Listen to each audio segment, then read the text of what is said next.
నాగరెడ్డి భార్య పోయినా నా పేరు శీలమ్మ కొండమ్మ దేవి స్వామి. కొండమ్మా శీలమ్మ కొండమ్మ దేవి. ఎవరు మీదే? పావుగొండ పట్నం. అయ్యో రామా, అయ్యో పిచ్చిదానా, పావుగొండ పరిపాలించే నాగరెడ్డి భార్య శీలం కొండమ్మ. నన్ను గుర్తుపట్టలేదా? ఎవరు స్వామి? నేనమ్మా. ఎవరు? అగా వస్తాను లేదా ఆవిడ దుఃఖపడి నేనే. ఎవరు? జ్ఞానమ్మ. జ్ఞాన స్వామి మటన్ కొట్ట మసాన్ సాబే జ్ఞానమ్మ. 22 సంవత్సరాల వెనక మీ ఇంటికి వచ్చిన వేద బ్రాహ్మణుడు. అయ్యో బ్రాహ్మణుడు స్వామి.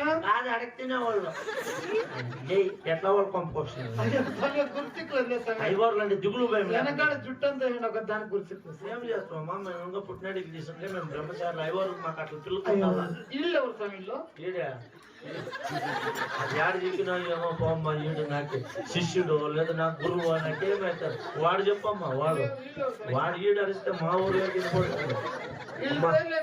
వాడు నా చిన్న శిష్యుడు శివశాస్త్రి, నా పేరు ధర్మశాస్త్రి, ఈడు కుంభశాస్త్రి.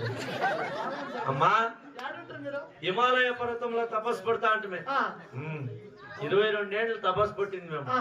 22 ఏళ్ళు తపస్సు పట్టిన యాదేవుడు రాలే మా కొరమీల. 23 లేక పడా శైలి జాసి అక్కడ వెళ్ళొచ్చేసి.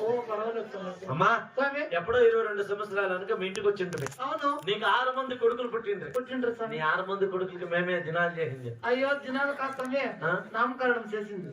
అవునే పేర్లు పెట్టి ఇంకేమే వయసు అయిపోయా. ఏం చేస్తాం, ఎంటికి తెల్లగా అయిపోయాయి. దెయ్యేపించినాము దెయ్యేపించినాము రాత్రి. మా చెవుల్లో ఇనుపడు, కండ్లు కొనుపోడు, 2 పండ్లు నవి ఎప్పుడో 22 సంవత్సరాల వరకు ఆవిడ కొడుకులు పుట్టిండే. ఈవిడ 22 సంవత్సరాల తర్వాత మమ్మల్ని పిలిపించినావంటే నీకు మనవడు మనవరాలో పుట్టింది కదా. అయ్యో నాకు కూతురు సమయం పుట్టిండేదా? కూతురు సమయం నాకు పుట్టిండేదా? 60 ఏళ్ళ వయసులో ఆడబిడ్డ తిండావా అమ్మ పొద్దురాకంట నార్మల్ ఆయనమ్మా. ఎవరో కుట్లు గిట్ల ఏమీ లేదు. ఏం చేయాలమ్మా? నా కూతురు పేరు పెట్టాలి స్వామి. పండుగ